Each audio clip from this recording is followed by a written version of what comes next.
김영철 북한 노동당 부위원장 일행이 워싱턴에 도착해 2박 3일 미국 방문 일정에 들어갔습니다. 내일은 폼페이오 장관과 북미 고위급 회담을 열어 2차 북미 회담 세부 내용을 합의한 뒤 백악관을 방문해 트럼프 대통령에게 김정은 위원장 친서를 전달할 것으로 보입니다. 청와대는 김영철 부위원장이 트럼프 대통령을 만날 것으로 보이는 내일 2차 북미 정상회담 일정과 관련된 주요 내용이 발표될 것으로 보고 있습니다. 앞서 여권 관계자는 2차 북미 정상회담이 베트남 하노이에서 열리는 것으로 잠정 결정됐다고 전했습니다. 검찰이 사법농단 의혹의 정점으로 불리는 양승태 전 대법원장에 대해 직권남용 등의 혐의로 구속영장을 청구했습니다. 사법농단 관련 사건의 최종 결정권자로 무거운 책임을 져야 한다는 판단인데 구속 여부는 다음 주 영장실질심사에서 결정됩니다. 투기 의혹이 제기된 더불어민주당 손혜원 의원은 악랄한 인격 말살이 벌어지고 있다며 검찰 수사를 통해 진실을 밝히자고 제안했습니다. 자유한국당은 더불어민주당이 손 의원에게 아무런 조치도 하지 않아 셀프 면죄부를 줬다고 공격하며 고발도 검토하고 있습니다. 경찰이 구치소에 있는 조재범 전 쇼트트랙 코치를 상대로 성폭행 혐의에 대한 첫 조사를 벌였고 사건을 무마하려 한 전영규 한체대 교수는 연구년이 취소됐지만 직위 해제 등은 논의되지 않았습니다. 전 유도 선수 신유용 씨를 성폭행한 혐의로 받는 전 코치에 대해선 영구 제명이 의결됐습니다.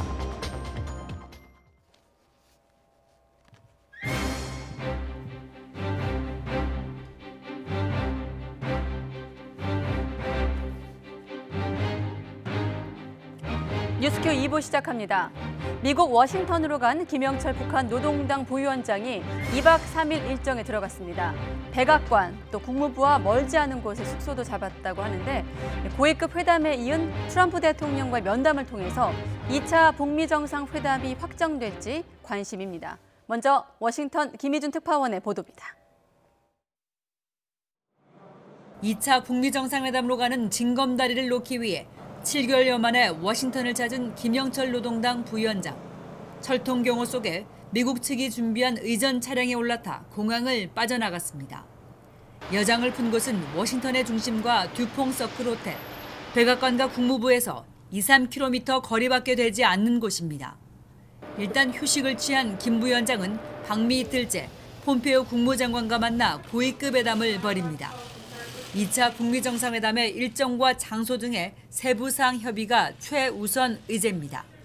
또 북미 간 비핵화와 상응 조치를 둘러싼 이견 조율에 나서면서 교착 국면의 돌파구를 기대해 볼 수도 있습니다. 가장 관심을 모으는 것은 백악관에서 트럼프 대통령을 예방하는 일정입니다. 김 부위원장은 김정은 위원장의 친서를 전달하며 두 정상 간 메신저 역할을 하게 됩니다. 새해를 전후해 벌써 세 번째 오가는 친서입니다. 미국이 북측에 2차 정상회담 장소의 선택을 일임한 것으로 알려진 가운데 김 위원장의 결단이 담겨 있을지도 주목됩니다. 모든 일정이 순조롭다면 트럼프 대통령이 곧바로 2차 북미 정상회담 계획을 공식 발표할 가능성이 나옵니다.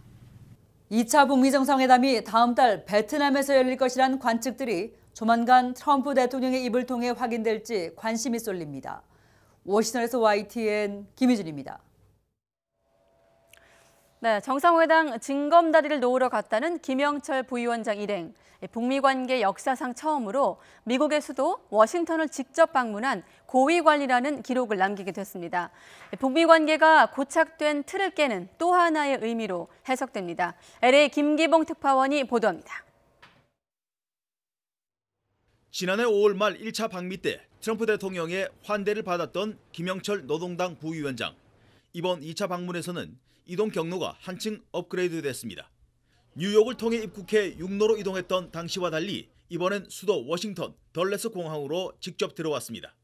항공편 역시 중국 국적기가 아닌 미국 국적기 유나이티드 에어라인입니다. 베이징 서우드 공항에서 탑승 직전 보안 검색을 놓고 작은 마찰을 빚기도 했지만 도착 이후 일정은 순조로웠습니다.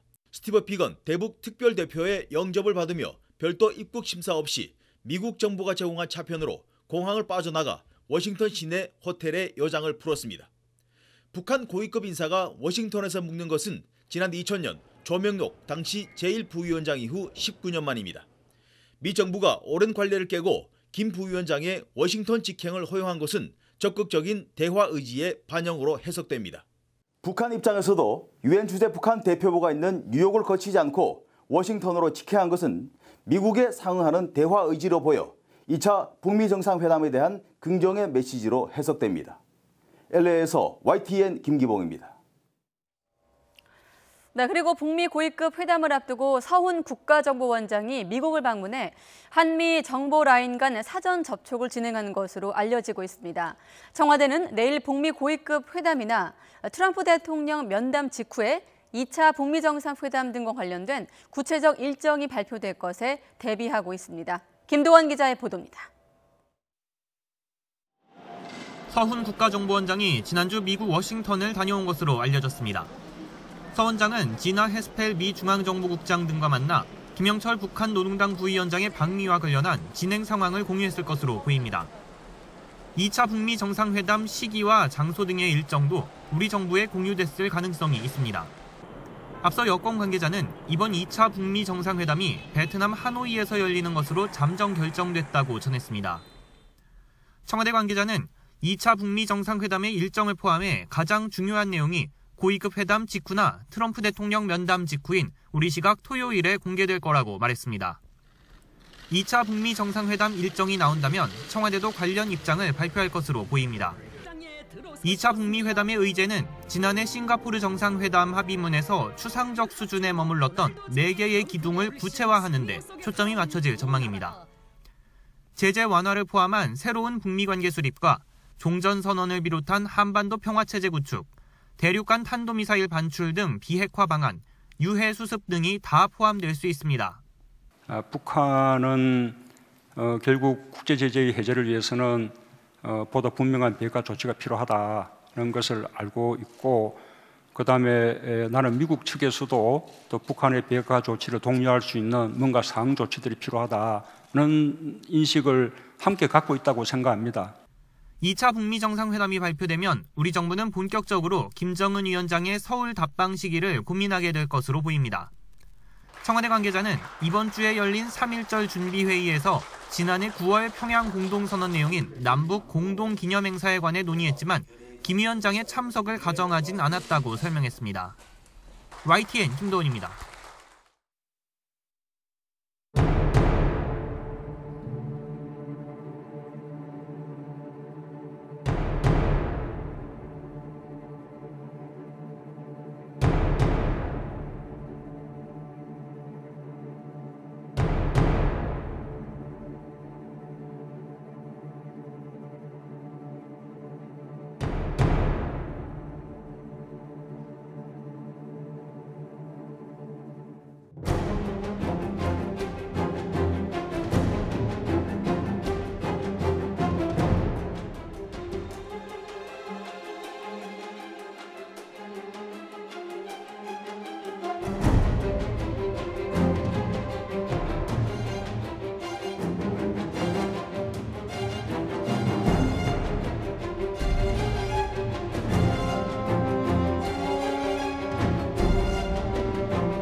사법농단 의혹을 수사하는 검찰이 양승태 전 대법원장에 대해 구속영장을 청구했습니다. 검찰은 양 전 대법원장이 당시 사법행정의 최종 결정권자이자 책임자로서 무거운 책임을 져야 한다고 강조했습니다. 조성호 기자의 보도입니다. 사법농단 의혹의 정점, 양승태 전 대법원장이 전직 사법부 수장으로선 최초로 영장실질심사법정에 서게 됐습니다. 직권남용과 국보손실, 공무상 비밀누설 등의 혐의가 적용됐습니다. 일제 강제징용 소송 재판 등에 개입하고 판사들을 사찰해 인사상 불이익을 주는 등 사법행정권을 남용한 혐의입니다. 구체적인 혐의 사실은 40개가 넘고 영장 청구서도 260쪽에 이릅니다. 검찰 관계자는 양 전 대법원장이 사법농단 관련 사건의 최종 결정권자이자 책임자였다며 무거운 책임을 져야 한다고 판단했다고 밝혔습니다. 특히 양 전 대법원장 지시와 방침을 따른 임종헌 전 법원행정처 차장이 이미 구속돼 재판받고 있다고 강조했습니다. 또 징용재판에서 전범기업을 대리하는 김앤장 법률사무소 측을 직접 만나는 등 재판 지연 논의를 주도했다는 진술과 자료도 확보돼 구속 수사가 불가피해졌다고 덧붙였습니다. 앞서 양 전 대법원장은 세 차례에 걸친 피의자 조사에서 혐의를 대부분 부인한 걸로 전해졌습니다. 또 36시간 넘게 검찰 질문과 자신의 진술 내용을 검토하면서 영장 심사와 재판에 대비해왔습니다. 검찰은 지난달 구속영장이 한 차례 기각된 박병대 전 대법관에 대해서도 양 전 대법원장, 임 전 차장과의 공모관계를 보완했다며 영장을 다시 청구했습니다. 다만 함께 영장 심사를 받았던 고영한 전 대법관에 대해서는 일부 혐의 사실을 인정하는 점 등을 고려해 영장을 재청구하지 않았습니다. 헌정사상 처음으로 전직 대법원장과 대법관이 구속 수사를 받게 될지는 다음 주 법원의 영장 실질 심사를 통해 결정됩니다. YTN 조성호입니다.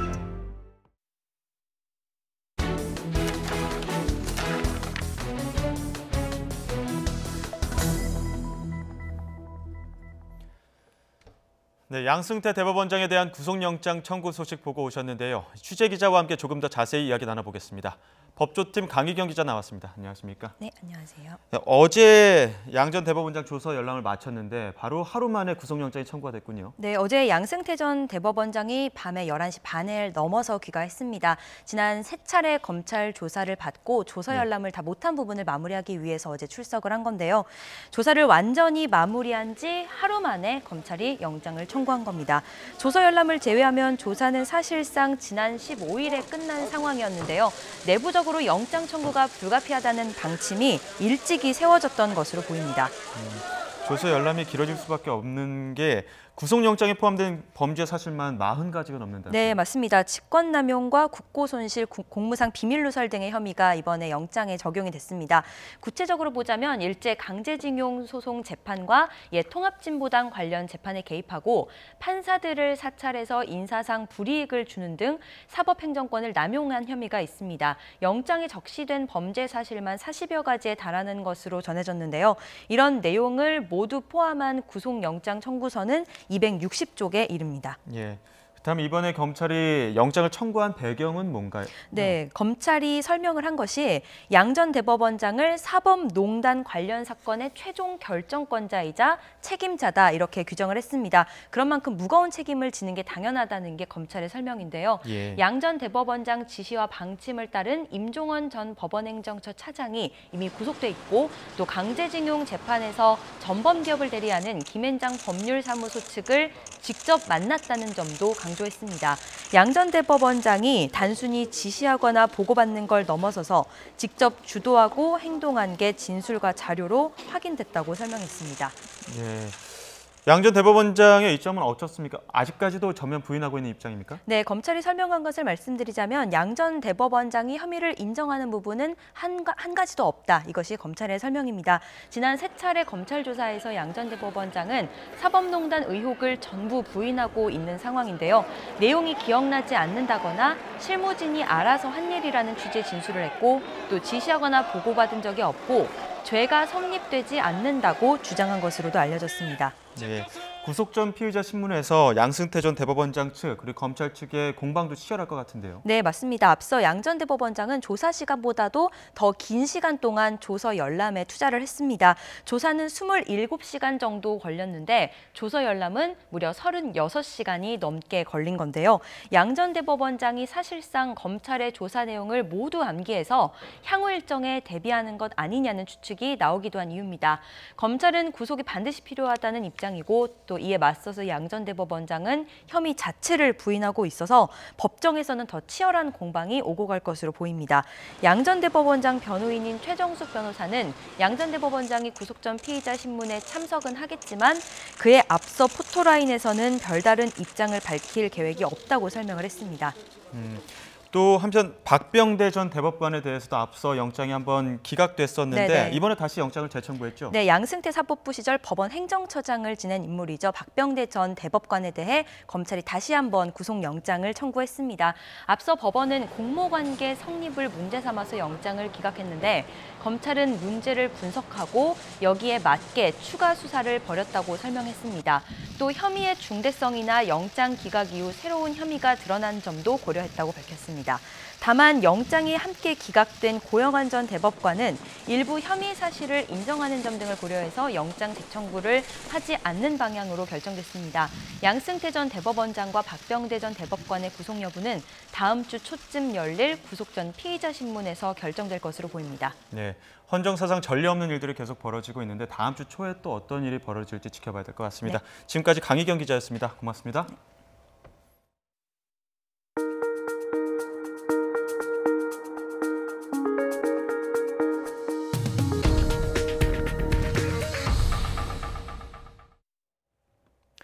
택시단체들이 카풀 문제 해결을 위한 사회적 대타협 기구에 참여하기로 했습니다. 카풀 갈등이 발생한 지 넉 달 만에 첫걸음을 뗀 건데 여전히 넘어야 할 산은 높아 보입니다. 김우준 기자가 보도합니다. 택시 4개 단체 비상대책위원회가 긴급 기자회견을 열어 대타협 기구 참여를 선언했습니다. 카카오가 카풀 시범 서비스를 중단하겠다고 발표한 지 나흘 만입니다. 카풀 문제 해결을 위한 사회적 대타협 기구 참여와 관련하여 더 이상 사회적 갈등을 방치할 수 없다는 대승적 결단 아래 참여를 결정하였다. 대타협 기구를 주도한 더불어민주당은 택시업계의 결단을 높게 평가한다며 환영했습니다. 다음 주에 기구 출범식을 열고 카풀 갈등 해결을 위한 논의에 들어가기로 했습니다.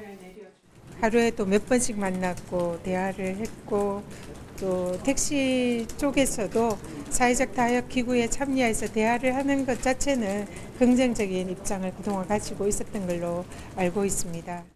대타협 기구엔 정부 여당과 택시업계, 카풀 서비스 업체가 참여합니다. 앞으로 카풀 문제를 비롯해 완전 월급제 도입 등 택시업계 활성화 방안을 중점적으로 다룰 예정입니다. 하지만 전망은 그리 밝지 않습니다. 택시업계가 부정적인 여론을 의식해 대타협 기구에 참여를 결정했지만 카풀 서비스 허용을 논의하는 순간 강경 투쟁에 나서겠다는 입장이기 때문입니다. 사회적 대타협 기구가 만약 카풀 개방을 전제로 운영될 시 어렵게 마련된 대회장이 자초될 수 있으며 택시업계는 카풀 서비스를 막기 위해 대화와 투쟁을 병행할 방침입니다. 택시단체 참여 결정으로 우여곡절 끝에 사회적 대타협 기구는 출범했지만 여전히 입장 차이는 좁혀지지 않아 넘어야 할 장애물은 많아 보입니다. YTN 김우준입니다. 최저임금 결정체계 개편 방안 논의를 위해 열린 최저임금위원회 첫 회의에서 노사위원들이 날선 공방을 벌였습니다. 근로자위원인 이성경 한국노총 사무총장은 위원회에서 충분히 논의한 뒤 개편 등을 해야 하는데 정부의 일방 추진은 노동계와 위원회를 완전히 무시한 처사라고 비판했습니다. 사용자 위원인 박복규 전국택시운송사업조합 연합회장은 최저임금을 10.9% 인상한 지난해 결정에 책임을 지고 류장수 위원장은 사퇴하라고 요구했습니다. 류 위원장은 자리에 연연하지 않는다면서도 그대로 무책임하게 나가는 것은 득보다 실이 많다고 생각한다며 사퇴를 사실상 거부했습니다. 네, 목포 부동산 투기 논란이 제기된 더불어민주당 손혜원 의원이 검찰 수사로 진실을 밝히자며 의혹을 거듭 반박했습니다. 야당은 손혜원 의원에게 아무런 조치를 취하지 않은 민주당의 결정을 비판하면서 셀프 면죄부를 줬다고 공세를 퍼붓습니다. 우철희 기자의 보도입니다. 거의 매시간 SNS에 글을 올리며 의혹을 반박하고 있는 더불어민주당 손혜원 의원. 자신에 대한 악랄한 인격 말살이 벌어지고 있다며 검찰 수사를 통해 진실을 밝히자고 제안했습니다. 단 의혹을 보도한 언론사와 배후에 있을 것으로 추정되는 건설사 등이 모두 조사에 응해야 한다는 조건을 달았습니다. 목포에서 제가 했던 여러 가지 일들은 이들이 저한테 요만한 먼지거리도 하나 찾지 못할 겁니다. 의원직도 걸고요. 제 전 재산을 건다고요. 근데 왜 저를 안 믿죠? 그러면서 고교 동창인 김정숙 여사의 도움으로 민주당에 입당했다는 의혹에 대해서도 입당 후 언론 기사가 난 뒤에야 연락이 됐다며 전혀 무관하다고 반박했습니다. 손혜원 의원의 해명을 수용하고 당분간 상황을 지켜보기로 한 민주당 지도부는 봐주기 논란 차단에 주력했습니다. 투기를 목적으로 그런 일이 발생한 건 아니다. 저희들은 이렇게 판단을 했습니다. 문제가 있으면 더 추가적인 조치를 취할 계획입니다. 야당은 더욱 공세에 고삐를 쥐었습니다. 자유한국당은 TF까지 구성해 손혜원 의원의 미공개 정보 사전 유출과 현행법 위반 여부를 집중적으로 들여다보고 필요하다면 고발에 나서기로 했습니다. 또 민주당의 셀프 면죄부 결정을 납득하기 어렵다며 초선 의원의 영향력을 훨씬 초월하는 일이 벌어졌다고 날을 세웠습니다. 반발이 만만치 않습니다. 최소한의 문체의 간사 사퇴조차도 없는 이런 여당의 조치를 보면서 손혜원 의원이 정말 힘이 센 거 아닌가 하는 생각. 바른미래당은 손 의원에게 아무런 조치를 취하지 않은 민주당은 손 의원을 얻고 국민을 잃었다며 손탐 대실이라고 비판했습니다. 당에서도 본인이 해명을 했으니까 결정을 보류한다. 국민은 현명합니다. 당에서 왜 그런 결정을 했는지 청와대를 지켜볼 것입니다. 이런 가운데 손혜원 의원이 사들인 건물 주변 사업에 이른바 쪽지 예산 60억 원이 책정됐다는 한국당 송원석 의원의 주장까지 제기됐는데 목포가 지역구인 민주평화당 박지원 의원은 자신이 힘써 편성한 예산으로 손 의원과 무관하다고 대신 반박했습니다.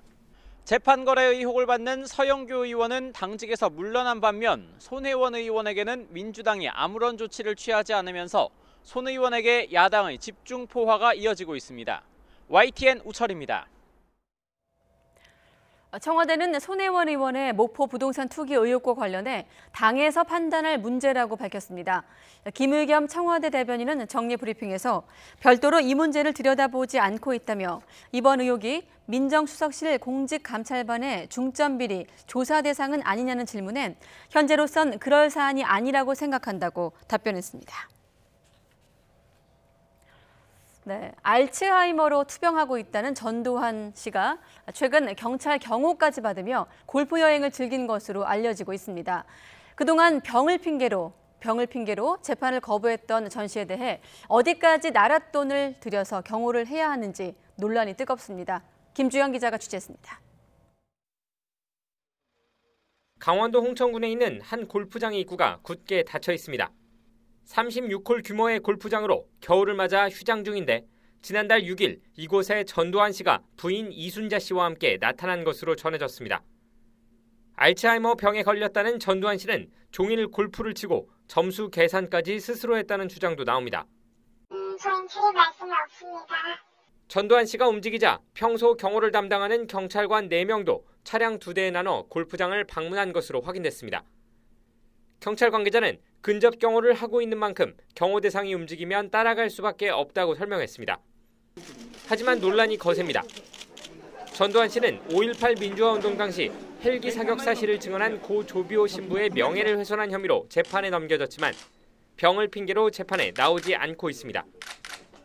이런 전 씨를 경찰이 차량까지 동원해 경호하며 골프장까지 따라갔어야 하는 겁니다. 앞서 경찰은 일단 올해 안에 전두환 씨와 노태우 씨의 경호 인력을 제외한 경비 인력을 모두 철수할 계획이라고 밝혔습니다. 그러나 경호 인력 5명은 전직 대통령 예우에 관한 법률로 규정돼 있어 법률 개정 없이는 줄일 수 없습니다. 전두환 씨의 경호 경찰관과 경호 시설 등에는 해마다 2억 원이 넘는 나랏돈이 투입되고 있습니다. 이에 따라 전 씨의 예우를 박탈하는 내용으로 이미 발의된 법 개정안을 국회가 서둘러 통과시켜야 한다는 목소리도 힘을 얻고 있습니다. YTN 김주영입니다. 프로야구 롯데자이언츠의 간판 스타였던 박정대 씨가 술에 취해 버스에서 난동을 부리다가 현행범으로 체포됐습니다. 취약계층 청소년들에게 야구를 가르쳐온 재능기부 활동도 빛이 바래게 됐습니다. 차상은 기자가 보도합니다. 도로를 달리던 시내버스가 건널목에 서 있는 차 때문에 멈춰섭니다. 경적을 울리자 앞차 운전석에서 내리는 남성. 프로야구 롯데자이언츠의 간판 스타였던 박정태 씨입니다. 차를 앞으로 이동시킨 박 씨는 버스기사와 언쟁을 벌이다가 올라탑니다.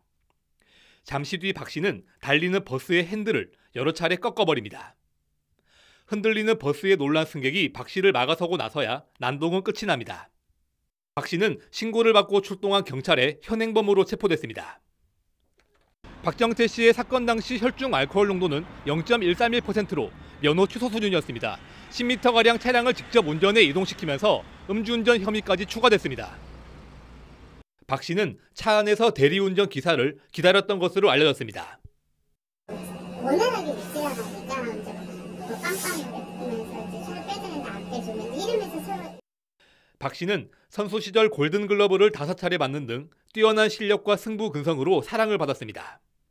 최근에는 청소년 야구단을 운영하며 재능 기부 활동에도 열심이었지만 이번 사건으로 빛이 바래게 됐습니다. 경찰은 박 씨를 조만간 불러 조사한 뒤 구속영장 신청 여부를 검토하기로 했습니다. YTN 차상은입니다. 시민단체들이 유기동물 수백 마리를 안락사시킨 의혹을 받는 동물권 단체 케어의 박수현 대표를 잇따라 고발했습니다. 자유연대 등은 서울지방경찰청 앞에서 기자회견을 열어 박 대표의 동물보호법 위반과 사기 혐의를 수사하라고 촉구한 뒤 고발장을 냈습니다. 또 비글 구조 네트워크 등 동물보호단체들은 같은 혐의로 박 대표를 검찰에 고발했습니다. 단체들은 박 대표가 지난 2015년부터 지금까지 동물 200여 마리를 안락사시키도록 몰래 지시해 동물보호법을 어겼다고 주장했습니다.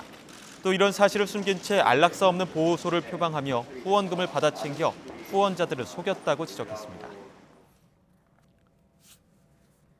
정부는 동물을 학대해 죽이면 3년 이하의 징역에 처하도록 처벌을 강화할 방침입니다. 농림축산식품부는 앞으로 동물 학대에 동물을 죽음에 이르게 하는 행위에 대한 처벌을 3년 이하의 징역 또는 3천만 원 이하의 벌금으로 강화할 것이라고 밝혔습니다. 특히 자신의 능력을 넘어서 지나치게 많은 동물을 기르는 이른바 애니멀 호딩도 동물 학대의 범주에 포함하기로 했습니다. 경찰이 성폭행 혐의를 받는 조재범 전 코치를 상대로 첫 옥중 조사를 벌였습니다. 경기 남부지방경찰청 특별수사팀은 오늘 오후 1시부터 조 전 코치가 수감 중인 수원구치소를 방문해 5시간가량 조사했습니다. 경찰은 이번 조사에서 심석희 선수의 고소장과 포렌식으로 복원한 휴대전화 대화 내용을 토대로 혐의 사실을 추궁했습니다. 이에 대해 조 전 코치는 성폭행 혐의를 전면 부인한 것으로 전해졌습니다. 요즘 체육계는 연이은 성폭력 근절 대책과 쇄신안을 발표하고 있습니다. 조재범 코치의 폭행과 성폭행 사건을 무마하려 한 전명규 교수가 몸담은 한 체대도 긴급 교수회의를 열었지만 당사자의 해명 없는 대책이었습니다. 홍성욱 기자입니다. 긴급 교수회의를 소집한 한국체육대학교. 빙상부와 관련된 문제의 배우로 지목되는 전명규 교수 징계에 대한 논의부터 시작했습니다. 우선 오늘 3월부터 1년 동안 확정된 전 교수의 연구년을 취소하기로 했습니다. 조재범 전 코치의 폭행 후 전 교수가 심석희 선수의 기자회견을 무마하려 했다는 정황에 대한 최종 징계는 수사 결과에 따라 결정할 예정입니다. 학교의 명예를 심취했다든가 그럴 경우는 취소할 수 있는 그 규정이 있거든요. 예. 그래서 지금 이제 오늘은 일단 교수들 의견이 나왔기 때문에 네. 이제 조만간에 그 우리 규정에 따라서 네. 취소 조치를 좀 취하려고 있어요. 하지만 당사자인 전명규 교수는 회의에 참석하지 않았고 행방이 묘연해 그 어떤 해명도 들을 수 없었습니다. 관심이 쏠렸던 전 교수의 직위해제나 직무정지도 논의하지 않았습니다. 한 체대는 성폭력 가해자 퇴출과 범죄 경력이 있는 외부 지도자의 교내 시설 활용을 차단하기로 했습니다. 성폭력이 발생한 운동부는 선발 인원을 감축하고 폐지하는 것도 검토하기로 했습니다. 특히 문제가 된 빙상부는 2020학년도부터 선발 인원을 감축할 방침입니다. 하지만 지도자의 비위로 발생한 문제의 책임을 학생들에게 떠넘긴다는 비판의 목소리도 나오면서 빙상연맹과 체육회, 문체부와 마찬가지로 뻔한 쇄신안이라는 질타도 이어지고 있습니다. YTN 홍소욱입니다.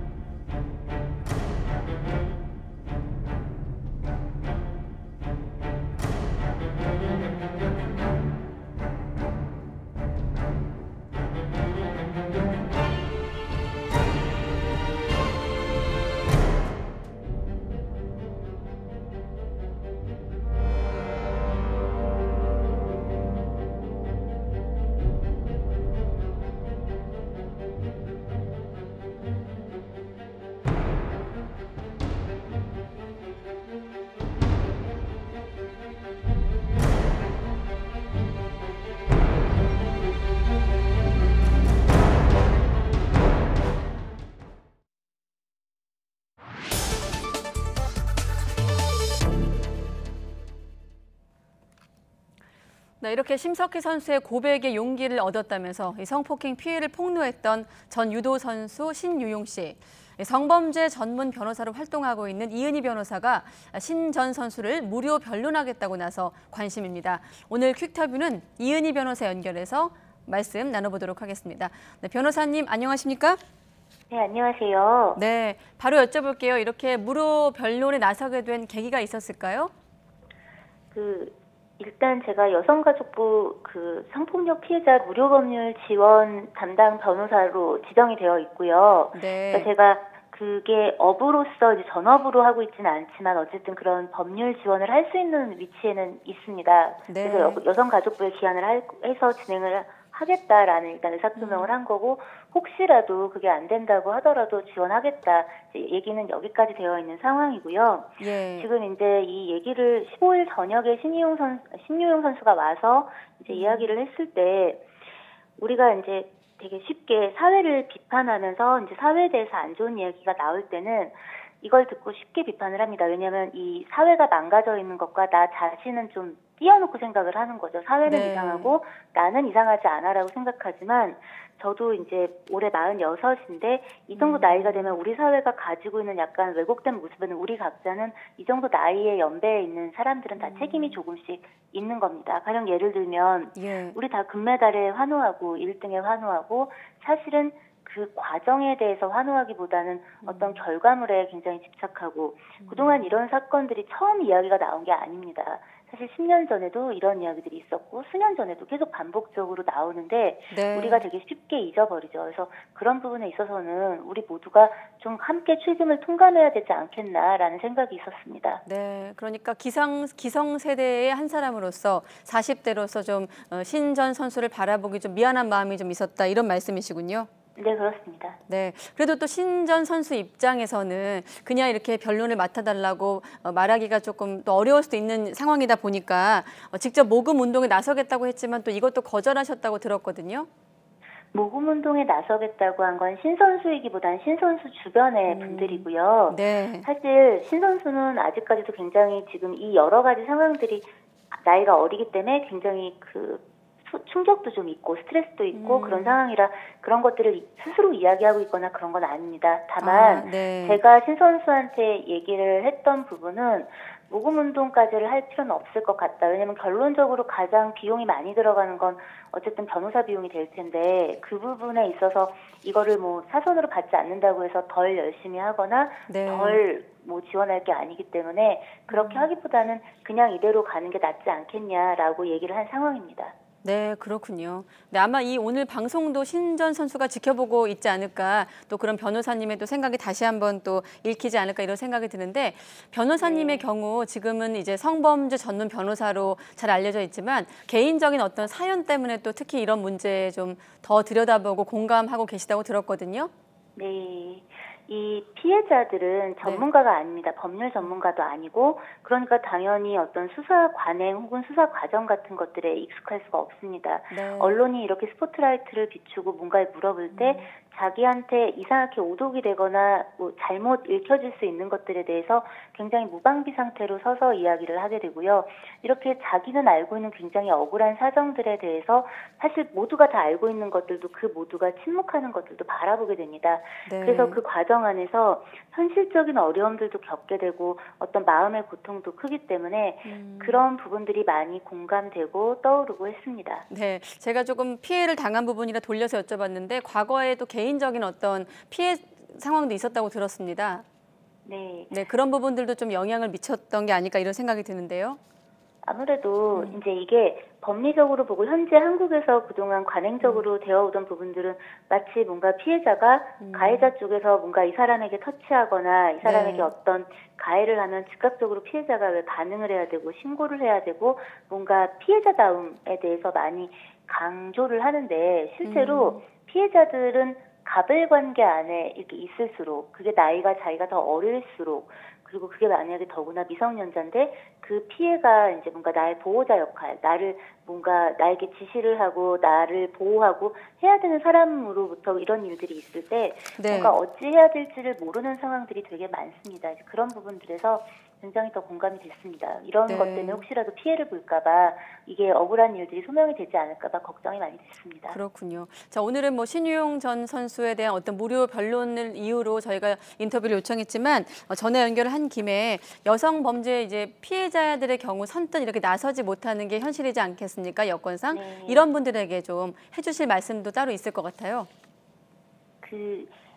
선뜻 나서는 게 쉬운 일은 아닙니다. 그런데 나서서 뭐를 한다기보다 자기 피해가 있을 때 가능한 가장 빨리 가장 법적 절차를 밟아서 뭔가 소명에 나서는 게 가장 피해를 줄이는 것일 수도 있습니다. 그리고 그 피해를 말한다고 해서 큰일 나기보다는 함께 그 과정을 해결해 나갈 수 있는 주변 사람들과 다시 한번 다른 관계들을 또 형성해 가고 다른 미래를 가져갈 수 있습니다. 용기 내시기 바라고 그리고 지금 이 순간에도 뭔가 타인의 사건에 혹은 자기의 사건에 고민하고 계신 분들에게는 이제 조금씩 변화하고 있고 그 고민을 하고 있는 순간 그리고 한 발 자기 스스로 나아가는 순간 자기 사건에도 그리고 사회에도 기여하고 있는 거다라고 말해드리고 싶습니다. 네, 알겠습니다. 신유용 씨 관련한 조사는 지금 조율 중에 있는 거죠, 일정을? 예, 그렇습니다. 네, 알겠습니다. 네, 오늘 이은희 변호사와 함께 이야기 나눠봤습니다. 고맙습니다. 감사합니다.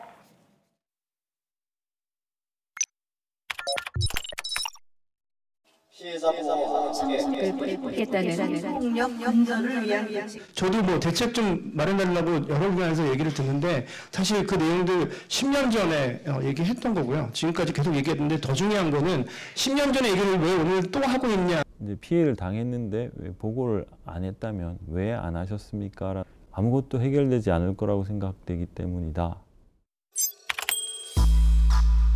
17살 검사에 대한 성추행 여성 시인을 과거의 길을 사제들의 이주화상을 국회 윤리 연극인들 그 자책감 든다는 게 한 번 그런 일 겪었으면 다음부터 안 그래야 되잖아요. 근데 너무 그냥 순진했고 제가 제 처신에 문제가 있지 않았을까 그런 생각이 들어요. 저는 어떻게든지 조직 내에서 문제를 해결하기 위해서 묵살하고 은폐되는 것을 보고 이렇게 용기 내준 거 진짜 너무 대단하고 감사하다고 생각을 했고 내 일이 도움이 될 수 있을까? 이런 생각을 먼저 했던 것 같아요. 상급자가 직장 내 어려운 상급자가 저녁 먹자고 하는데 거절할 수가 없었던 거죠. 그 하던 이상한 것도 아닌데 왜 같이 술을 마셨느냐고 계속 추궁을 해댑니다. 경찰 쪽에서 그 사람의 방 구조, 그때 당시 그 사람 방 구조를 그려낼 수 있겠냐 하여서 카톡, 문자, 전화 내용 외에 A4용지에 바로 이제 그 사람 방 구조를 스위치까지도 그리고 그 구조 확인해보니 맞았다. 근데 이것들로만으로는 입증해내기가 좀 어렵다.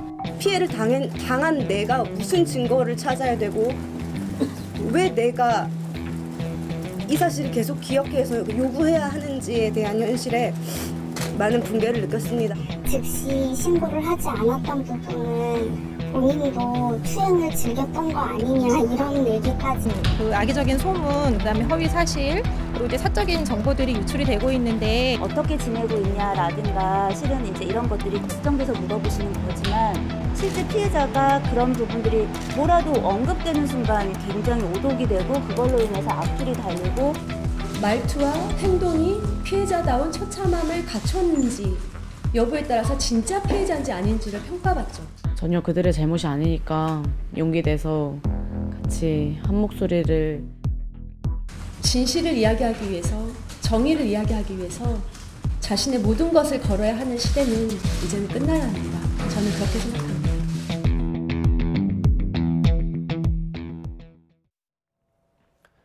세종 지역 고등학교 신입생 배정 오류로 빚어진 혼란이 쉽사리 가라앉지 않고 있습니다. 학부모 항의가 이어지자 교육청에서 법률적 검토를 받겠다며 최종 발표를 또 연기했는데 이 과정에서 충돌까지 일어났습니다. 이상곤 기자의 보도입니다. 세종시 고등학교 신입생 배정 결과 발표가 또다시 연기됐습니다. 배정 오류 사태 뒤 재배정이 이루어졌지만 일부 학부모들의 항의 뒤에 나온 교육청의 대책이 문제였습니다. 교육청이 배정된 학교가 바뀐 195명에게 처음 통보된 학교로도 갈 수 있도록 해 7개 학교에서 정원 미달 사태가 났기 때문입니다. 그러자 다른 학부모들이 내신 성적에 불리한 환경이 됐다며 항의했고 교육청은 배정 오류 사태 일주일이 지나서야 법률적 검토를 결정했습니다. 위법성 여부를 계속 제기를 하셨기 때문에 그 교육청에서 보다 더 심도 있는 법적 검토가 필요했다라고 판단을 했습니다. 항의 과정에서 일부 학부모들은 재배정 결과를 당장 수용하라며 교육감을 막아섰습니다. 이 과정에서 고성이 오가며 충돌까지 발생했습니다. 어떻게 반말하고 그래? 또다시 최종 배정 결과 발표가 미뤄지면서 오는 22일로 예정됐던 예비 소집일도 무기한 연기됐습니다. 신입생 배정 오류 사태 뒤 교육청은 학부모들의 항의에 따른 대책만 뒤늦게 내놓고 있습니다.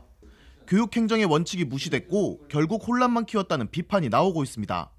심사숙고하고 충분히 논의를 거친 다음에 그 후순위 절차가 이루어졌더라면 이런 일은 없었을 거라고 생각을 해요. 그런 과정에 빠졌기 때문에 이렇게 2차, 3차 계속 이렇게 파장이 생기는 거고. 세종시 교육청은 다음 주에 나올 법적 검토 결과를 무조건 따를 것이라고 밝혔습니다. 신입생 배정 오류로 없어도 될 혼란이 빚어지면서 세종시 교육행정에 대한 신뢰는 끝없이 추락하고 있습니다. YTN 이상곤입니다. 우리 군 역사에 이색적인 기록이 만들어졌습니다. 해군과 공군을 거쳐 다시 육군에 입대해 헬기 조종사가 된 군인이 처음으로 탄생했습니다. 6회 공군을 모두 섭렵한 사나이 오지성 준이를 안윤학 기자가 소개합니다. 늠름한 표정의 얼굴, 가슴에 단 조종사 휘장과 어깨에 단 금색 계급장에서 빛이 납니다. 새로 육군 항공 준사관이 된 오지성 준이. 전투조종사 교육과정에서 최고의 성적을 받아 육군 참모총장상을 받는 영예도 안았습니다. 오준이 이력은 아주 특별합니다. 지난 2007년 해병대에 입대한 뒤 6년 만에 중사로 전역했고 그해 다시 공군 부사관으로 입대했습니다. 하지만 한 번도 어릴 적 꿈을 잊어본 적이 없습니다. 어려서부터 하늘에 날아다니는 항공기를 보면 심장이 뛰면서 제가 꼭 저 항공기를 조종해보고 싶다는 생각을 많이 하였고 결국 지난해 다시 새로운 도전에 나섭니다. 헬기 조종 등의 임무를 수행하는 육군 항공운항 준사관 과정에 응시한 겁니다. 새벽에 일찍 일어나서 출근하기 전에 공부를 시작하고 퇴근해서는 바로 밥을 먹으면서도 공부를 할 정도로 공부를 했던 것 같습니다. 힘든 과정을 거쳐 6회 공군 3개 군번을 가진 헬기 조종사가 군 역사에 처음으로 탄생했습니다. 오준이는 공격 헬기 부대의 조종사로 임명돼 항공 타격 작전 등의 임무를 수행하게 됩니다. YTN 안윤학입니다.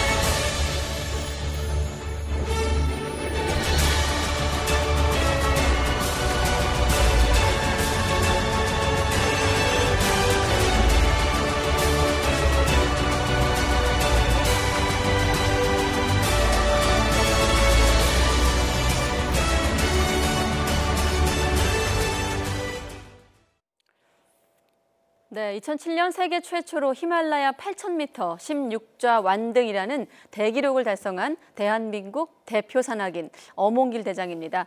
인생의 17좌로 나눔을 위해서 노력해왔던 엄 대장이 네팔 오지로 학교 15개를 완공하며 또 다른 목표 성공을 목전에 두고 있다고 합니다. 바로 만나보도록 하겠습니다. 네, 안녕하십니까? 네, 안녕하세요. 반갑습니다. 네, 네.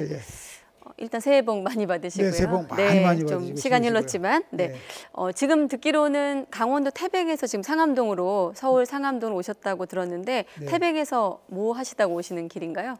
제가 이제 살고 있는 곳이 강북구 그 삼각산 자락에 살고 있는데요. 현재? 예. 그 오이동에 살고 있습니다. 근데 거기 이제 관내에 강북 관내에 한 13개 중학교가 있는데 거기 학생들 중학교 2학년 학생들 이제 선발을 해서 매달 이렇게 산행을 가고 있는데 올해 이제 동계 캠프 2박 3일로 이제 태백산 1,500 1567m 정상을 갔다가요. 네. 그리고 내려와가지고 서울 올라왔어요. 2박 3일이면 그저께 출발하셔서 네. 이제 오늘 도착하셨는데 네, 네. 저는 그 기사 보면서 왜 중1도 아니고 중3도 아니고 초등생도 아니고 왜 중2일까 궁금했거든요. 네. 특별한 이유가 있습니까? 네, 맞습니다. 그 중학교 2학년이 보면 이렇게 우리들이 이제 뭐 사회에서 네. 학교에서나 모든 이렇게 뭐 부모 특히 부모님들이 가장 걱정하고 염려하는 그 나이 세대 아닙니까? 일명 이제 중이병. 네. 예, 뭐 질풍노도의 시기를 달린 데는 네. 그 중이병들. 그래서 중이병을 앓고 있는 학생들을 제가 대상으로 해서 2학년들을 선발해가지고 남녀 학생들 선발해가지고 이제 매달 저희가 이제 1년에 가까이 동안 매달 두 번째 주 토요일 날 네. 이제 서울 근교산을 데리고 다닙니다. 그리고 이제 여름철에 또 2박 3일 또 하계 캠프도 들어갔다 오고요. 아, 예, 그렇군요. 그렇죠. 예. 주로 아이들과 학생들과 함께하는 산행을 하신다는 건데 네. 좀 등반하기 좀 쉽지는 않을 것 같아요. 아이들과 함께하는 게 의미는 예. 있습니다만은. 네. 예, 예. 맞습니다. 네. 뭐가 제일 힘드셨어요, 구체적으로? 처음에 이렇게 이제 이게 학생들이 이제 할 때마다 저희가 이제 올해는 이제 6년째 하고 있는데요. 매번 이제 그 기수별로 이렇게 한 해 한 기수씩 하고 있는데 네. 할 때마다 이제 그 학생들이 첫 산행할 때 하고 횟수로 거듭하면 거듭할수록 그 학생들이 체력이며 정신력이며 이 행동가짐, 마음가짐 자세들이 언어들이 변하는 게 쫙 보입니다. 예, 너무 그게 확연하게. 산만 올라갔다 와도. 예, 그렇습니다. 그래서 아이들이 그 정상 올라갔을 때 자신 스스로 어떤 성취감도 느끼고 네. 또 자신감도 갖게 되고 또 산을 오르면서 힘들고 어려운 그 과정들을 겪으면서 혼자가 아니라는 생각, 우리라는 생각을 갖게 되면서 동료의식도 갖게 되고 어떤 배려심, 양보심, 또 상대방 이해심도 생기면서 굉장히 아주 그런 부분에 있어서 너무나 아주 좋은 것 같습니다. 네, 아이들은 학생들은 공부가 어렵다고 하나요? 등산이 어렵다고 하나요? 뭐 둘 다 어렵다고 하는 것 같습니다. 네. 중간에 포기하는 학생들도 있나요, 혹시?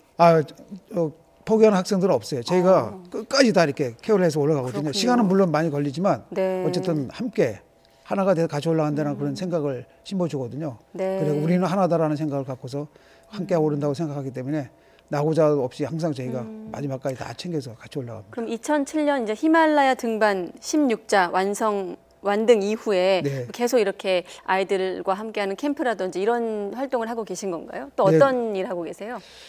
이제 중학생들은 그렇게 하고 이제 여름철 되면요. 네. 저희가 또 이제 전국의 남녀 대학생 한 100여 명씩을 선발을 해가지고요. 매년 이제 여름철에 7월달에 가장 좀 막 더울 때 네. 강원도 호성 통일전망대에서부터 서쪽 임진각까지 네. 휴전선 이제 동에서 서로 이제 한 155마일 되거든요. 예. 약 한 350km가 되는데 그것을 이제 15박 16일 동안 걷는 거 대장정을 합니다. 지금 DMZ 말씀하셨는데 그럼 네. 최근에 남북 관계 어떤 이런 훈풍 분위기가 좀 훈풍이 불면서 네. 좀 어떤 또 다른 엄대장님만의 어떤 프로젝트나 계획도 있을 것 같아요. 요즘에 뭐 쉽게 말해 한라에서 백두까지 뭐 이런 말들도 있고 한데 북한과 관련해서 어떤 좀 계획도 있으실 것 같아요. 맞습니다. 이렇게 이제 모든 것이 다 이렇게 서로가 네. 남측과 북측이 서로가 다 협의가 잘 돼서 진짜 평화적으로 모든 일이 잘 이루어지게 된다면 네. 저는 지금 물론 이제 어떤 분단된 어떤 철책선을 경계를 해서 제가 그 동해에서 서로 이렇게 횡단하고 있잖아요. 네. 근데 만약 그것이 이제 열린다고 그러면 말씀하신 대로 이제 한라에서 백두까지 뭐 그렇게 종으로 한다든가 여지까지 횡으로 했는데 네. 종으로 이렇게 한다든가 그렇지 않으면 지금 뭐 백두산을 이렇게 뭐 대학생들 데리고 뭐 산을 오른다든가 네. 또 북쪽에 있는 종단을 하고 싶다. 그렇죠. 그렇죠. 이제 백두대간을 한번 해보고 싶은 생각도 있고. 학생들과 함께. 예, 뭐 특별한 자격이 있을까요? 우선 자격은 이제 저희가 할 때요. 네. 아무나 선발하는 게 아니고 어떤 가장 중요한 이제 체력 테스트를 기본적으로 하고 그다음에 이제 어떤 면접을 보면서 그 상대방이 얼마만큼 이것을 하고자 하는 의지와 어떤 자신감, 자신감을 갖고 있나라는 부분을 하거든요. 그래서 저희가 선발하게 됩니다. 네, 뭐 아까 영상에도 나가고 예전에 이제 영광스러웠던 어떤 그런 등정의 모습이 나오는데 그때 모습 보시면 뭐 최근에도 산에 오르실 것 같아요. 네, 북한산 기슭에 살고 계시다고 들었는데 네, 계속 산에 오르게 하는 어떤 힘이 있습니까? 남다른? 저는 어떤 운명적으로 제가 어떤 살아오는 과정, 삶 자체가 산을 오를 수밖에 없는, 산을 떠나서 살 수 없는 그런 운명적인 관계를 맺으면서 이렇게 살아왔고 그러면서 그렇기 때문에 태어난 것 같아요. 제가 뭐 한 3살 때부터 제가 원도봉산이라는 그 산골짜기에 살면서 산과의 어떤 운명이 시작돼가지고 산을 오르내리면서 거기서 40여 년 가까운 세월을 그 산에 살면서 어떻든 그 이후로 이제 뭐 국내에 많은 산을 오르면서 네. 또 제가 어쨌든 히말라야를 꿈을 꾸게 되고 히말라야 높은 8,000m 산을 도전하게 된 것이고 오늘날까지 어쨌든 그 산과 더불어 이렇게 네. 인생을 함께 살아가고 있습니다. 최근에는 오늘은 태백산 갔다 오신 거고 네. 북한산 이렇게 네. 국내 위주로 그러면 최근에는 예, 그렇죠. 이제 최근에 이제 국내에 사는 몇 꾸준히 이렇게 주말 산행도 가고 네. 가끔씩 이제 행사로 해서 이렇게 산행도 가기도 하고 또 청소년들 데리고 산에 가기도 하고 네. 그리고 이제 네팔에 이제 자주 또 나가게 됩니다. 네. 예. 그럼 말씀하신 김에 네팔에 자주 가는 이유 직접 네. 소개해 주시죠. 예. 네, 제가 그 2008년도에 이제 2007년도에 이제 8,000m 16자를 성공하고 네. 나서 산을 내려오면서 그런 생각을 한 겁니다. 물론 그 전에서부터 제가 그런 생각과 마음을 가졌지만 예. 제가 꼭 16자를 성공하고 산을 내려가서 살아서 산을 내려가게 된다면 제가 꼭 히말라야가 저에게 베풀어주시고 도움을 주신 것을 제가 꼭 나누면서 베풀면서 봉사하면서 제가 살겠습니다.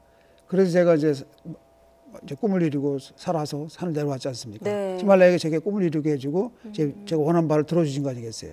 그래서 제가 2008년도에 5월 28일에 이제 재단을 설립을 해서 제가 다녔던 히말라야 오지에 그 산자락에서 산에서 그 참 열악한 환경 속에서 제대로 된 교육 혜택도 받지 못하고 어떤 의료 혜택도 받지 못하고 뭐 꿈도 없이 희망도 없이 자라고 어린이들 볼 때 이들이 가난의 권리를 벗어나고 가난의 굴레를 벗어날 수 있는 것은 바로 교육만이 이들을 꿈을 이루게 할 수 있는 것이고 어떤 소망을 이루게 할 수 있는 것이다. 그래가지고 제가 이제 학교를 짓기 시작한 겁니다. 2010년도부터. 학교를. 예, 그리고 교육사업을 하기 시작한 거죠. 지금 제가 듣기로는 16개 학교가 목표인데 이미 네네. 15개 학교는 지어진 상황인 건가요? 네, 맞습니다. 2010년도서부터 제 1회 학교를 건립을 시작을 해가지고요. 현재 지금 15개 학교를 작년 12월 달에 완공을 했고요. 네. 또 제가 처음 히말라야 8,000m 도전했던 세계 최고봉 에베레스트라는 산이 있습니다. 네. 그 산 자락에 약 한 3,450m의 남체란 마을에 그쪽 그 셀파족인 그 셀파족들의 고향인데 네. 그쪽에다 자그마한 제가 병원도 하나 졌고 그렇습니다. 네, 그럼 이제 네팔인들은 우리 엄대장님은 뭐 당연하겠습니다만은 네. 다들 알고 계시겠네요. 네. 뭐 아는 사람도 있고 모르는 네, 사람도 뭐라고 있고. 부르나요? 네팔 현지에서. 네팔에서는 절 보고 현 사람들은 엄사부, 사부, 엄사부. 엄사부, 아, 이제 엄사부님. 스승, 예, 뭐 구루, 이렇게. 엄사부로 부른다. 예. 또 그 지금 학교 얘기도 하셨지만 듣기로는 셰르파의 유가족들도 챙기는 걸로 많이 네. 그 보살피는 걸로 알려져 있는데요. 네, 네. 그 부분도 좀 직접 말씀해 주세요. 네, 제가 그동안 히말라야 8,000m를 도전한 것 세월이 22년 걸렸고요. 예. 38번을 제가 도전했습니다. 그리고 제가 그 과정에 제가 10명이나 된 동료를 제가 히말라야에서 잃었거든요. 10명의 동료. 예. 그중에 이제 셀파들도 있습니다. 그래서 제가 그들을 이렇게 동료들 생각할 때 제가 꼭 이렇게 뭐 성공을 하고 살아서 산을 내려가면 아까 말씀드렸듯이 네. 내가 꼭 진짜 이 아이들을 위해서 이 자녀들을 위해서 이 가족들을 위해서 내가 뭔가 이렇게 보탬이 되도록 보탬이 되도록 내가 꼭 일을 해야 되겠다. 네. 되는 일들을 해야 되겠다. 그래서 이제 제가 이런 재단을 설립하면서 그런 셀파들, 자녀들 또 히말라야 등반 중에 꼭 저뿐만이 아니라도 히말라야 등반 중에 외국 팀이라든가 국내 우리 한국 팀과 네. 같이 등반 중에 사고로 인해서 유명을 달리한 그 셀파족들의 유가족 다른 팀이어도. 예, 다른 팀들도 예. 유가족이나 자녀들도 이제 또 장학금이라든가 생활비 지원을 하고 있고요. 그렇습니다. 그럼 지난해 이제 좀 안타까운 일 중에 하나였던 김창호 대장 이제 네. 고인 되셨는데 네. 그분 돌아가셨을 때도 워낙에 또 우리 엄 대장님한테 인터뷰 요청도 많았고요. 또 남다른 또 인연도 있었을 것 같고. 맞습니다. 지금 다시 생각하면 또 어떻습니까? 네, 고 김창호 대장. 예, 진짜 뭐 너무나 뭐 가슴 아픈 일이고요. 예. 너무 좀 안타깝고 참 그 자신의 어떤 끊임없는 그 어떤 도전을 위해서 어떤 큰 또 목표를 네. 세우고서 어떤 도전하는 과정에 참 너무나 짧게 인생을 그 삶을 살고 간 것에 대해서 좀 안타깝고 네. 그렇습니다. 네, 예. 또 어려운 질문 드렸는데요. 또 안 드릴 수도 없는 질문이고 네, 네, 네, 워낙 네. 인연도 깊으시고 또 동료 네. 한 분이시기 때문에 이렇게 동료를 잃기도 하고 또 뭐 때론 등반에서 실패도 많이 겪으셨는데 네. 엄 대장님에게 실패란 어떤 겁니까? 네. 저는 제가 이렇게 8,000m 38번 도전하고 16자를 성공했는데 저는 이 성공이라는 것보다도요. 오히려 네. 저는 이 실패가 있었기 때문에 성공이 있지 않나. 그러므로 인해서 성공이 더 값지지 않나 생각하는 겁니다. 네. 만약에 제가 8,000m 16자 성공하는 과정에 이런 제가 생각하는 대로 모든 일들이 뜻하는 대로 순조롭게 잘 진행됐다 그러면 예. 이런 성공도 할 수 없었을 것이며 제가 솔직히 뭐 살아남지도 못했을 거라고 생각합니다. 그래서 저는 오히려 이런 많은 실패와 그런 좌절과 고통과 그런 어떤 시련의 시간들이 또 동료를 잃었을 때 그 너무나 슬퍼 피눈물 나는 그런 고통의 시간들이 오히려 저에게 어떤 목표를 이루겠다는 신념을 더 불태우고 어떤 그런 불굴의 어떤 도전 정신을 갖게끔 하는 자신감 불러일으키게 하는 내적으로 외적으로 더욱더 강인한 존재로 만드는 그런 에너지 촉매제 역할을 했다고 생각합니다. 네, 그렇군요. 예. 연이어서 좀 연결되는 이야기일 수 있을 것 같은데 그 얘기도 참 인상적이었습니다. 올라갈 때보다 내려올 때가 더 중요하다. 네, 조금 더 부연 설명해 주세요. 직접 좀 듣고 싶은 말씀 중에 하나인데. 네, 맞습니다. 진짜 물론 올라가는 거 상당히 중요하죠. 물론 정상에 올라섰다고 해서 근데 진정한 성공이 아니라고 생각합니다. 진정한 성공은 결국에 얼마만큼 하산을 잘하느냐, 잘 내려오느냐, 마무리를 잘 짓느냐가 진정한 성공의 진정한 가치가 나타나지 않는다 생각하는 거죠. 그래서 성공했다고 해서 그 자리가 영원한 건 아니라고 생각하거든요. 네. 항상 내려올 때 잘 내려와야지만 그 성공의 가치도 높아지는 것이고 또 진정한 어떤 가치가 있는 것이 아닌가 생각하는 거죠. 그래서 저희도 산을 오를 때 보면 오히려 정상에 올라갈 때보다도 하산할 때 사고가 많이 납니다. 그만큼 이제 순간적으로 이제 긴장을 늦추게 되고 순간적으로 이제 체력도 정신력 모든 것이 막 다 소진된 상태이기 때문에 훨씬 더 올라갈 때도 물론 힘들지만 하산할 때도 굉장히 위험하고 힘든 상황이 많이 발생됩니다. 네, 지금 뭐 등산할 때, 하산할 때 중요하다 말씀하셨는데 이런 내용 포함하셔서 좀 들을 수 있는 곳이 있다고 들었어요. 국내에 등산학교 초대 교장으로 또 임무를 맡으셨다고 들었는데 선임되셨다고 어떤 기관인가요? 예, 우리 이제 산림청 산하에 이제 그 국가에서 이제 그것을 이제 지어가지고 산림청에서 지어가지고 운영 관리하는 국립 등산학교입니다. 말 그대로 우리 산악인들의 좀 염원이자 참 바람이었는데 그것이 이제 작년 11월달에 이제 개교를 했어요. 그럼 어떤 분들이 이 학교에 입학할 수 있는 건가요? 입학은 뭐 대한민국의 남녀노소 누구나 저 같은 일반인도 할 수 있는 건가요? 산을 좋아하시고 뭐 자연을 좋아하시는 분들은 뭐 일반 초보서부터 거기서 이제 일반 초보적인 그 등산 교육서부터 거기서부터 일반 초급, 중급, 상급까지 해가지고 전문적인 어떤 교육까지 해가지고 청소년들 교육도 있고 일반인 대상도 있고 전문가들 대상도 있고 다양한 어떤 프로그램이 만들어져 있습니다. 네, 그렇군요. 자, 뭐 거의 끝 질문이 될 것 같은데 지난 제가 이렇게 계산을 해보니까 2007년에 이제 히말라야까지 완등을 하시면서 로체샤르였네요, 이름이. 16자 네, 거기 16자 완등을 하신 이후에 시간을 따져봤더니 한 12년 정도 시간. 쉽게 말해 산 밑에서의 산 아래라고 해도 될까요, 표현이? 네, 맞습니다. 네, 그 시간이 한 10여 년 됐는데 굳이 그 전과 2007년을 기점으로 이후를 비교한다면 삶을 어떻게 좀 나누고 계신가요? 아니면 똑같다고 보시나요? 그때는 실제로 이제 목숨을 걸고 제가 이제 그 8,000m 16자를 도전한 것이고요.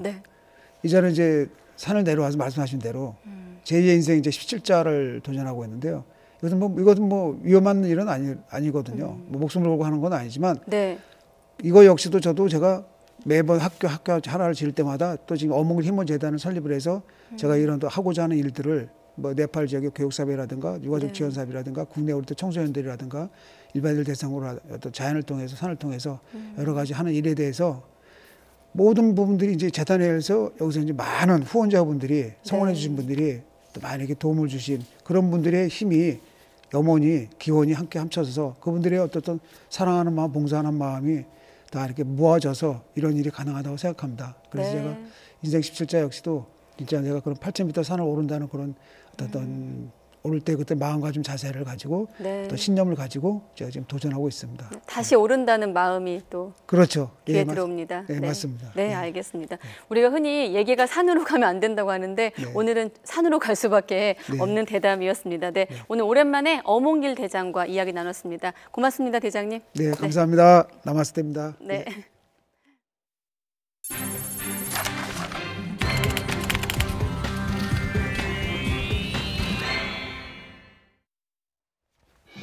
시각 주요 뉴스입니다.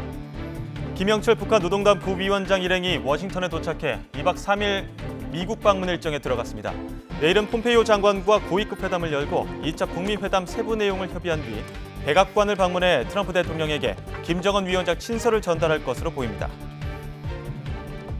검찰이 사법농단 의혹의 정점으로 불리는 양승태 전 대법원장에 대해 직권남용 등의 혐의로 구속영장을 청구했습니다. 부동산 투기 의혹이 제기된 민주당 손혜원 의원은 악랄한 인격 말살이 벌어지고 있다며 검찰 수사를 통해 진실을 밝히자고 제안했습니다. 자유한국당은 더불어민주당이 손 의원에게 아무 조치도 하지 않아 셀프 면죄부를 줬다고 비난했습니다. 경찰이 구치소에 있는 조재범 전 쇼트트랙 코치를 상대로 성폭행 혐의에 대한 첫 조사를 벌였고 사건을 무마하려 한 전영규 한체대 교수는 연구년이 취소됐지만 직위 해제 등은 논의되지 않았습니다. 네, 김영철 북한 노동당 부위원장의 미국 방문이 시작됐는데도 미국 국무부와 트럼프 대통령이 이례적으로 신중하게 대응하고 있습니다.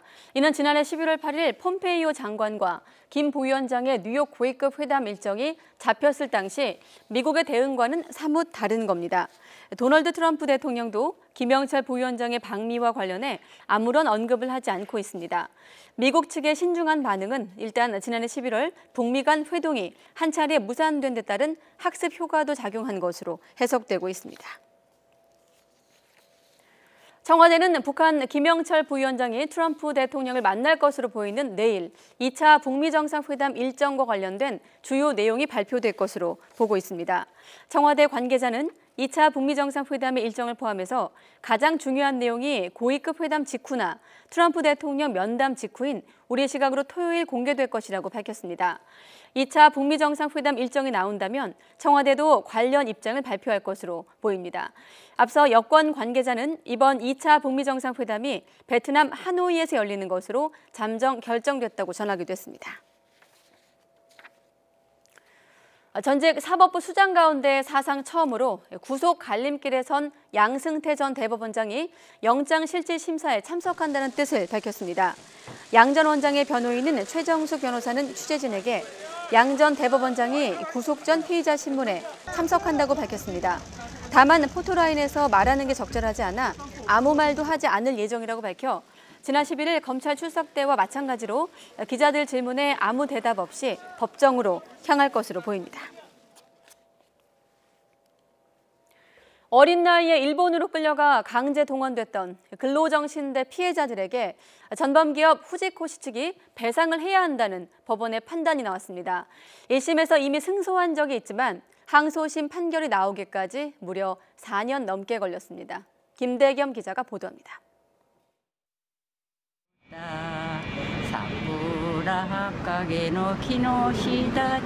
88살 최희순 할머니는 지난 1945년 일본 도야마에 있는 후지코시 공장에 끌려갔습니다. 당시 13살이던 최 할머니는 쉴 새 없이 돌아가는 컨베이어 벨트 앞에서 하루 10시간 넘게 비행기 부품을 만들었습니다. 끼니도 제대로 못 챙기고 쏟아지는 졸음을 참으며 일하다 몸을 다치는 일도 부지기수였습니다. 최할머니처럼 어린 나이에 후지코시 공장에 끌려간 것으로 확인된 피해자는 1000명이 넘습니다. 이 가운데 손해배상을 청구했던 최할머니와 유족 27명이 항소심에서 또 한 번 승소했습니다. 지난 2014년 피해자들에게 각각 8천만 원에서 1억 원에 이르는 위자료를 지급하라는 1심 판결이 나온 지 4년 만입니다. 오랜 시간 재판이 지연된 이면에는 양승태 사법부 시절 강제징용 재판 개입 의혹이 있습니다. 양승태 대법원이 강제동원 피해자들의 손해배상 청구권을 인정한 2012년 대법원 판결의 확정을 미루는 동안 관련 소송들이 잇따라 지연됐기 때문입니다. 재판 지연으로 인한 피해가 단지 그 사건뿐만 아니라 다른 사건들에도 많은 파급 효과가 있었고 사건 결과를 보지 못하고 돌아가시는 피해자들에 대해서는 사법부가 책임이 있다고 생각합니다. 피해자 측 변호인단은 늦게나마 역사를 바로잡는 판결을 환영한다면서 후지코시 측이 협상에 나서기를 바란다고 밝혔습니다. 후지코시가 상고를 하여서 이 판결의 확정을 늦추기보다는 오히려 피해자들과 적극적으로 협상에 나서서 이 문제에 대한 대승적 해결을 하는 방식으로 대응하기를 희망합니다. 지난 9일 전범기업 가운데 처음으로 신일철 죽음에 대한 자산 압류가 집행된 가운데 후지코시 등 다른 일본 기업들이 피해자들과 협상에 나설지 주목됩니다. YTN 김대겸입니다. 네, 그런가 하면 강제징용과 근로정신대 피해자들에게 배상하라는 우리 대법원의 판결을 받고도 배상에 나서지 않고 있는 일본 미쓰비시 중공업 피해자 측과의 중공업의 피해자 측과의 조속한 합의를 촉구하는 요청서가 전달되기도 했습니다. 일본에서 관련 소송을 지원해온 일본 시민단체 회원들은 오늘 미쓰비시 중공업 도쿄 본사를 방문해 한국 변호인단 명의의 요청서를 건넸습니다. 이 요청서에서 변호인단은 일제강점기 미쓰비시 중공업에서 일한 강제징용과 근로정신대 피해자들의 존엄을 회복하기 위해 하루빨리 협의하는 자리를 마련하라고 요구했습니다. 또 2월 말까지 요청에 응하지 않으면 대법원 판결에 근거한 강제 집행 등의 절차에 들어갈 용의가 있다는 점도 분명히 밝혔습니다. 박남춘 인천시장은 경제자유구역청장의 사퇴를 요청하는 시민청원에 대해 교체는 없다고 답했습니다. 온라인 시민청원 1호이어서 관심을 끌었는데 박 시장은 공직자 한 사람의 사퇴 여부가 핵심이 아니라며 현안 사업이 제대로 추진되도록 노력하겠다고 밝혔습니다. 이기정 기자의 보도입니다. 온라인 시민청원이 개설된 지 한 달여 김진용 경제자유구역청장의 사퇴를 요청하는 글이 3,000명 이상의 공감을 얻음에 따라 박남춘 시장이 직접 답변에 나섰습니다. 박 시장은 1호 답변에서 청라 주민의 감정에 공감을 표시했습니다. 먼저 청라 주민들께서 느끼시는 감정에 대해서 공감한다는 말씀 드립니다. 시장인 저는 지금 상황을 매우 안타깝게 바라보고 있습니다. 하지만 김진용 경제청장이 투자 유치에 대한 식견이 부족하다며 사퇴를 촉구한 데 대해 교체는 없다고 선을 그었습니다. 청라 시민들께서 원하시는 것이 그간의 여러 현안 사업들이 제대로 추진될 수 있게 인천시가 적극적으로 나서라는 뜻이라면 공직자 한 사람의 사퇴 여부가 핵심적인 문제라고는 생각하지 않습니다. 사안이 있을 때마다 사퇴와 같은 인사 문제로 귀결된다면 소신 있는 공무를 수행하기도 어려울 것이라고 설명했습니다. 특히 청라 GCT와 관련해 대규모 생활 숙박시설의 문제점을 최소화하고 민간의 이익 구조를 공정하게 유지하도록 하겠다며 기존의 경제자유구역청과 크게 다르지 않은 입장을 피력했습니다. 박 시장은 그러면서 온라인 시민청원 개설 한 달 만에 방문자가 월 평균 200명에서 2만 5천 명으로 급증했다며 더욱 건설적 소통에 장이 되길 기대했습니다. 하지만 125건의 청원이 쇄도하면서 지역 간 갈등이 조장된다는 우려도 제기되고 있어 온라인 소통의 명과 암을 효율적으로 관리해야 하는 과제도 안게 됐습니다. YTN 이기정입니다. 올해 처음 열린 최저임금위원회에서 근로자위원들과 사용자위원들이 정부의 최저임금 결정체계 이원화 방침을 놓고 날선 공방을 벌였습니다. 예상대로 정부가 추진 중인 최저임금 개편에 난항이 예상됩니다. 김장하 기자가 보도합니다. 노동계 근로자위원 요구로 열린 올해 첫 최저임금위원회. 근로자위원들이 먼저 포문을 열었습니다. 정부가 최저임금 결정체계 개편을 일방적으로 추진하고 있다며 방침을 철회하라고 요구했습니다. 노동계나 지금 현재 있는 최저임금위원회를 완전히 무시하는 이런 청사가 아닌가 이렇게 생각을 합니다. 위원들 자체를 이 정도로 무시하고 일방적으로 밀어붙이는 게 과연 현 정부의 몫인가라고 하는 생각도 듭니다. 경영계를 대변하는 사용자위원들은 어려운 경제 상황을 고려해야 한다고 맞받았습니다. 현장에 그 소상공인들이 거리로 나오고 소상공인 영세 기업에서 근무하는 그 보호받아야 될 근로자들은 오히려 일자리를 잃고 있는 그런 상황이었고 올해 적용하고 있는 최저임금 10.9% 인상 결정이 잘못됐다며 유장수 위원장이 책임을 지고 물러나야 한다는 요구도 나왔습니다. 가장 우선적으로 책임을 지고 동반 사퇴도 좋습니다. 이 위원장 중에서 사퇴할 것을 강력히 요구합니다. 그러나 유 위원장은 사퇴 요구를 거부했습니다.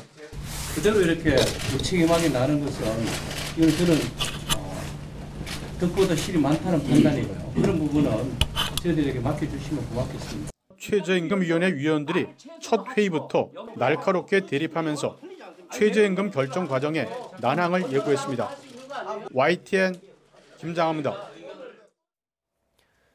비정규직 노동자들이 태안 화력발전소에서 일하다 숨진 김용균 씨와 서울 구의역에서 숨진 김모군을 추모하며 행진에 나섰습니다. 청와대로 행진하는 천인의 김용균들은 오늘 구의역 4번 출구 앞에서 기자회견을 열어 죽음의 비정규직 외주화를 막아야 한다고 주장했습니다. 이들은 구의역 사고 김모 군의 동료들은 정규직이 됐지만 김용균 씨 동료들은 아직도 정규직 전환이 되지 않았다고 지적했습니다.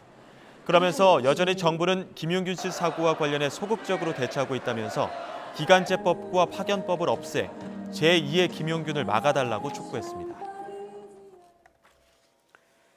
더불어민주당 손혜원 의원은 모포 부동산 투기 의혹과 관련해 관련 건설사 등이 조사에 응하겠다는 의사를 밝히면 직접 검찰 수사를 요청하겠다고 밝혔습니다. 손 의원은 오늘 SNS를 통해 모든 의혹을 밝힙시다. 다 같이 검찰 수사 요청합시다라는 글을 올려 이같이 주장했습니다. 그러면서 조선 내화 부지 아파트 건설 관련 조합과 중흥건설이 같이 검찰 조사에 응해야 한다면서 SBS 취재팀도 반드시 포함해야 한다고 강조했습니다. 또 더불어민주당 손혜원 의원이 국립중앙박물관에 인사압력을 행사했다는 의혹도 제기됐습니다. 국립중앙박물관 관계자는 손 의원이 민속박물관에 있는 학예연구사 A씨를 국립중앙박물관에 받아달라고 여러 차례 이야기했다고 밝혔습니다. 실제로 손 의원은 지난해 10월 국립중앙박물관 국정감사 당시 도쿄 예대에서 박사학위 받은 전문가가 수리를 못한다고 인격적인 수모를 당하고 행정 업무를 하고 있다면서 최고의 글로벌 스탠더드를 가진 인재라며 A씨를 언급하기도 했습니다. 손 의원과 친분이 있는 나전 칠기장인의 딸인 A씨는 국립민속박물관에서 목재 보존 처리를 하다가 지난해 초 섭외교육과로 자리를 옮긴 것으로 알려지고 있습니다. 네, 자유한국당은 당권 경쟁이 갈수록 가열되고 있습니다. 황교안 전 국무총리가 자유한국당 입당 후 첫 지방 행보로 보수의 텃밭 대구를 찾기로 했습니다. 이른바 집돋기부터 잡겠다는 전략일 텐데 오세훈 전 시장을 포함한 다른 당권 주자들은 수도권을 집중 공략했습니다. 조은지 기자가 보도합니다. 계파와 관계없이 모든 분들, 가급적 모든 분들, 많은 분들과 만나서 소통하고 함께 일하도록 그렇게 할 각오로 정치에 들어오게 된 것입니다. 가급적 많은 분들을 만나겠다. 자유한국당에 입당하며 밝힌 각오대로 황교안 전 국무총리가 광폭 행보를 시작합니다. 보수 텃밭 대구 경북이 시작입니다. 월요일 오전 대구에서 열리는 한국당 여성정치 아카데미에 참석해 당원들을 만나고 오후에는 부산에서 역시 지역 관계자들과 접촉합니다. 이튿날에는 대전과 충청권을 방문합니다. 아직 출마 선언을 하지 않았지만 전당대회를 앞두고 집토끼부터 챙기겠다는 전략으로 보입니다. 사실상 당권 행보를 시작했다는 평가인데 황교안 전 총리는 YTN과의 통화에서 지역에 있는 당원과 만날 기회가 없어 인사하고 이야기를 듣겠다고 확대 해석을 경계했습니다. 반면 또 다른 유력 주자인 오세훈 전 서울시장은 수도권 표심 잡기에 힘을 쏟았습니다. 본인이 2020년 총선의 적임자라며 중도 보수를 잡아야 총선 승리가 가능하다며 황교안 전 총리를 에둘러 비판했습니다. 최근에 입당한 전 총리 계시잖아요. 아마 그분보다는 제가 더 경쟁력이 있지 않을까. 수도권에서 지면 총선 지는 거예요. 수도권에서 이겨야 과반수 되는 거예요. 전당대회 출마를 저울질하는 당권 주자들 심재철과 정우택, 김진태 의원 등도 저마다 자신이 총선 승리를 이끌 리더라고 군부를 짚었습니다. 내년에 총선을 승리를 담보할 수 있는 사람, 또 이번에 우리 당을 확실하게 재건시킬 수 있는 사람, 그런 후보 확실하게 밀어주실 것을 부탁드리면서 홍준표 전 대표도 물밑 작업에 한창인데 최근 측근과 만난 자리에서 장수는 전장을 가리지 않는다며 출마 의지를 내비쳤습니다. 새몰이에 한창인 황 전 총리에 대해서도 탄핵 프레임과 군 미필 부분을 공략한다면 충분히 승산이 있다고 보는 것으로 전해졌습니다. 도로 침박당 안 된다. 네네. 도로 탄핵당 안 된다. 도로 병력 비리당 안 된다. 대선 예비 경선으로 불리는 다음 달 전당대회를 앞두고 본인의 강점은 살리고 상대방의 약점을 파고드는 후보들의 각축전은 벌써 막이 올랐습니다. YTN 조은지입니다. 입대를 약속했다가 미국 시민권을 취득해 병역 기피 논란을 일으키며 입국이 금지된 가수 유승준이 12년 만에 한국에서 새 앨범을 발표했습니다. 유승준은 오늘 낮 멜론, 네이버 뮤직 등 국내 주요 음원 사이트에 미니 앨범 Another Day를 공개했습니다.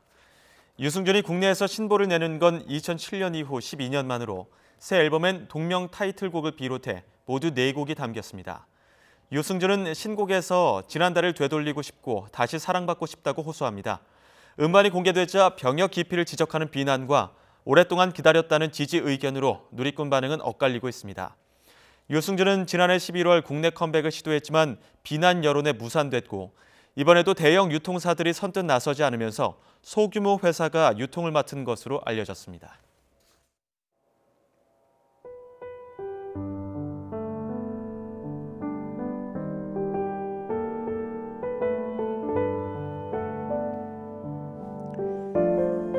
네, 군 장병들을 태운 차량이 보이죠? 혹한기 훈련 중인 군인들입니다. 사진을 보내주신 제보자 얘기로는 미세먼지 속에서도 야외 훈련이 계속되고 있다고 합니다.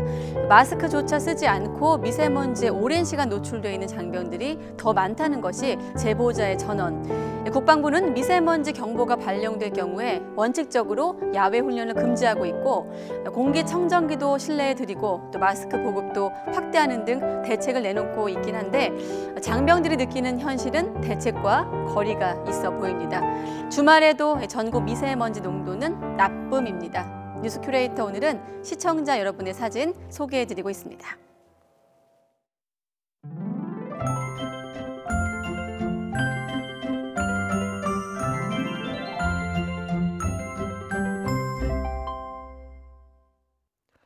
잠시 쉬어갔던 미세먼지가 다시 말썽을 부립니다. 대기가 정체되는 가운데 밤사이 중국발 스모그도 유입되면서 공기가 무척 탁해지겠는데요. 내일 대부분 지역의 초미세먼지 농도가 나쁨 수준까지 오를 것으로 보입니다. 외출하시는 분들은 황사용 마스크 꼭 챙겨주시기 바랍니다. 내일도 매서운 추위는 없습니다. 내일 서울 아침 기온이 영하 1도로 오늘보다 4도가량 높겠고 낮 기온은 6도로 오늘과 비슷해 온화함이 감돌겠습니다. 하지만 하늘 표정은 오늘만큼 좋지 않습니다. 낮부터 점차 흐려지겠고 중부와 경북에는 오후부터 모레 새벽 사이 빗방울이 떨어지거나 눈이 날리는 곳이 있겠습니다. 또 전남과 제주도에는 밤에 5mm 미만의 비가 조금 내리겠습니다. 내일 아침 기온 오늘보다 1도에서 4도가량 높겠습니다. 서울 영하 1도, 대전도 영하 1도, 광주 영하 2도, 부산 3도로 예상됩니다. 낮 기온은 오늘과 비슷하거나 조금 낮겠습니다. 서울 6도, 대전 7도, 광주 8도, 부산 11도로 예상됩니다. 절기 대안인 모레는 아침까지 남부와 제주도에 비나 눈이 오겠고 오후부터 월요일 사이에는 반짝 추위가 찾아올 것으로 전망됩니다. 지금까지 날씨 정보였습니다. 네, 가장 빠른 종합뉴스 뉴스큐 오늘 순서 마치겠습니다. 함께해 주신 여러분 고맙습니다.